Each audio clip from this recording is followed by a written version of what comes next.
chatter about a House leadership post is gone. So is talk of statewide office. After Hillary Clinton's defeat, there is no prospect of an administration job for Debbie Wasserman Schultz. 1 year after the Florida Congresswoman's resignation as National Party chair at the Democratic National Convention, where activists booed and shouted shame at her during a Florida delegation breakfast speech, the once rising star's political fortunes continue to fade, beset by critics on all sides. Story continued below. Wasserman Schultz is again on defense after steadfastly refusing to explain why she continued to employ Imran Awan, an IT staffer who was under a federal investigation for alleged equipment and data scam in the U.S. House since February. She finally fired him on July 25, one day after authorities arrested him on a seemingly unrelated mortgage fraud charge.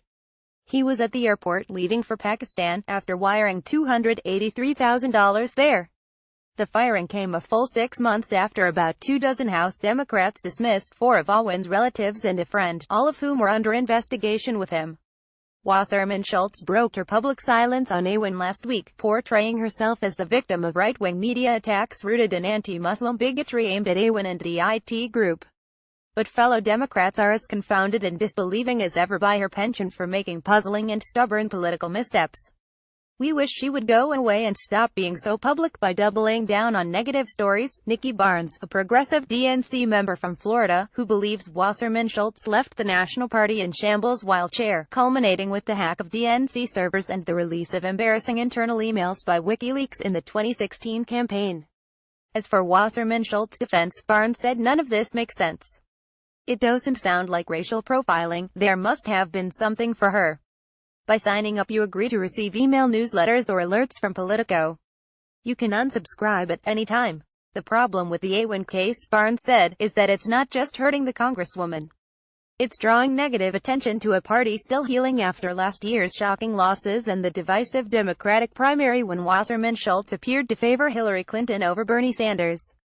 This adds to Debbie being rebranded as the Democrats' disastrous destruction," Barnes said. "Those of us on the DNC know we have to rebrand ourselves and earn the people's trust.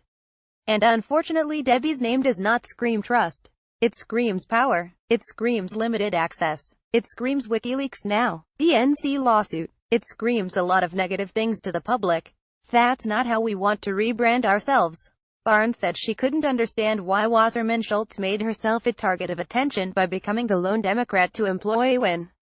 Wasserman Schultz then drew even more negative attention to herself by publicly threatening the Capitol Police chief with consequences in a dispute over an office laptop under examination from investigators. The drama ensured Wasserman Schultz would play a central role in the murky congressional summer scandal story playing out from Washington to Weston, her South Florida congressional district's base. Debbie Wasserman Schultz is still a national figure, but unfortunately for her it's because so many people around the country see her as playing a devastatingly bad role in the last election, said R.T. Ribic, the former mayor of Minneapolis and former DNC vice chair who clashed with Wasserman Schultz. "I can mention her name in Minneapolis and it gets a viscerally negative reaction, and I've found that to be the case in other parts of the country, too. Sadly, I think she deserves the negative reputation." Republicans have seized the opportunity to pound an unpopular rival who resigned as party chair after WikiLeaks released embarrassing hacked DNC emails just before the election. Wasserman Schultz's office said Awan wasn't a DNC employee and didn't have access to its internal system, but some conservative commentators and media have advanced unsubstantiated claims that Awan may have had access to and then leaked the DNC emails. Republican Rep. Ron DeSantis, a fellow Floridian in Congress who might run for governor, has called for a Justice Department investigation and suggested Wasserman Schultz might have to testify. A conservative group has filed an ethics complaint against her. A Senate committee is examining the Awan group's immigration history. President Donald Trump himself last week weighed in by retweeting an article from conservative news site Town Hall with the headline "ABC, NBC, and CBS pretty much bury IT scandal engulfing Debbie Wasserman Schultz's office." On Saturday, he retweeted a clip of a Fox commentator asking what's a high-priced Clinton attorney doing representing a low-level IT staffer for the Democrats after Wasserman Schultz finally spoke publicly about Awan's case last week in her hometown South Florida Sun-Sentinel newspaper. Its editorial board called the controversy a non-case against Debbie Wasserman Schultz, and a columnist followed up Tuesday with an opinion piece headlined "GOP Can't Handle Truth About Wasserman Schultz." Wasserman Schultz also made a point to bring up the unproven conspiracy theories that accused her of a link to the murder of former DNC staffer Seth Rich. Her comments came after Trump's on-again off-again advisor Roger Stone tweeted about the alleged conspiracy, without offering evidence that it was a fact. Wasserman Schultz IT consultant Awen was partying with Seth Rich the night of his murder. Wasserman Schultz called the rumors about the murder vile and disgusting. As for Awen's case, Wasserman Schultz told the Sun-Sentinel that she thought he was being initially investigated on an overblown technicality for transferring data outside the secure network, which I think amounted to use of apps that the House didn't find compliant with our security requirements. She said she thought other House IT employees haven't been investigated for similar activities, such as the use of the storage service Dropbox, which isn't approved for use under House IT rules. She pointed out that neither Awen nor anyone else in his group have been arrested for their work in the House. Not only did Awen and the other suspected staffers not have approved access to classified information, she said, he wouldn't have been able to access it on other House members' equipment because they're not allowed to store it on office computers. Wasserman Schultz, however, didn't address the numerous stories broken by the conservative Daily Caller that called into question the qualifications of and paychecks for Awen's group. Why she kept Awen on after the FBI raided his home and seized smashed hard drives is also unanswered. Nor has Wasserman Schultz explained in detail what Awen specifically did to earn the $7,800 she paid him this year after his IT privileges were suspended in the investigation. A written statement from the Congresswoman, who hails from Florida's most Democratic county, attributed her actions to her commitment to protecting minorities. As a mother, a Jew, and a member of Congress, if there is one thing I know for sure, it's this: my commitment to doing what's right and just, even if it isn't what's easy and simple, is unyielding, Wasserman Schultz said. Undoubtedly, the easier path would have been to terminate Mr. Awen, despite the fact that I had not received any evidence of his alleged wrongdoing. Over time, the investigation raised troubling concerns for me about fair treatment, due process, and potential ethnic and religious profiling. Jody Davidson, a former Wasserman Schultz staffer, said Wasserman Schultz's statement was consistent with how she treated everyone in the office, with loyalty and respect. I'm not surprised she did this, Davidson said. He wasn't charged with anything, so to let him go without due process, the Debbie Wasserman Schultz I know wouldn't do that. Awen had worked for Wasserman Schultz for at least a decade, had witnessed her internal party rise and fall, and had earned her trust, according to current and former staffers who said they were acquainted with him. Over the years, as her circle of trust shrank, loyalty became an ever more precious commodity to Wasserman Schultz, according to former staffers and top Democrats in Florida and Washington. Now, Wasserman Schultz has become such a polarizing figure in her own party that some longtime Democratic allies, when contacted by Politico, struggle to say kind words about her or explain how and why she got into this latest jam. They describe a hard-working politician with a sharp mind but an equally sharp tongue and hot temper that leads her into otherwise avoidable dust-ups and troubles.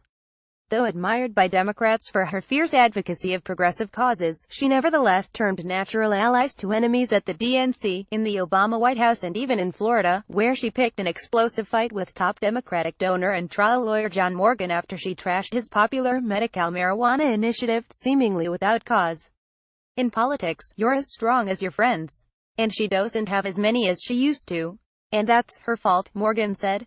Morgan and those who have known and observed Wasserman Schultz for decades say her demeanor began to change when she was DNC chair. Power went to her head, they say, and mounting criticism then made her paranoid.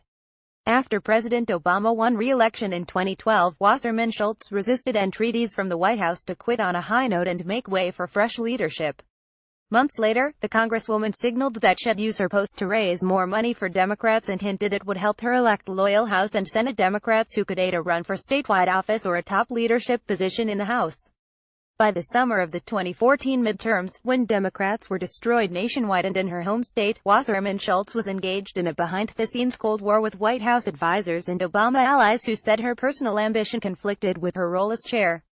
Out of real party power in Washington in the summer of 2016, Wasserman Schultz had to head home to defend her congressional seat from Democrat Tim Canova, her first primary challenger she ever faced as an incumbent since her first election to a Florida state house seat in 1992. Backed by Sanders, Canova spent big but lost to Wasserman Schultz. Still, her relatively anemic primary election winning margin, 57% to 43%, the smallest of any Florida incumbent, revealed the damage to her brand. Canova is challenging her again in 2018. Florida's first Jewish woman to serve in Congress, Wasserman Schultz remains relatively popular in her heavily Jewish district. U.S. Rep. Lois Frankel, a West Palm Beach Democrat who has known Wasserman Schultz for 2 decades, credited her work ethic and brilliance. But unlike Wasserman Schultz, Frankel saw trouble when news broke of the House investigation and stopped using IT support from Owen's group. Maybe if I had known him for a lot of years and worked with him, he could have convinced me. I just said no, Frankel said. I didn't have any kind of relationship with this guy other than he fixed my computers once in a while. There was no reason for me to risk anything for him. Rep. Gregory Meeks, a NY Democrat who praised Wasserman Schultz for doing the right thing by sticking by Owen, had used Owen's wife as an IT staffer but said he let her go amid the investigation because I was told that the person that was on my staff could not access my database or anything of that nature. It would have had a negative effect on my office. And I was not in a position to pay when there was no work to be done. Not only were Democrats at pains to explain why they fired the staffers while Wasserman Schultz stood by Owen, they were bewildered by her decision to call out the Capitol Police Chief at a May 18 budget hearing where she demanded the return of a laptop recovered in the investigation that she suggested was hers. I think you're violating the rules when you conduct your business that way and should expect that there would be consequences, she said during a cotton camera exchange highlighted by Republicans. To Democrats like the DNC's Barnes, it's a distraction the party can ill afford. Everything that's going on right now is taking away from what success we're seeing in the grassroots movement. No one's talking about the People's Platform or hearing our good news because the headlines are focused on Debbie, her misplaced laptop and consequences, Barnes said.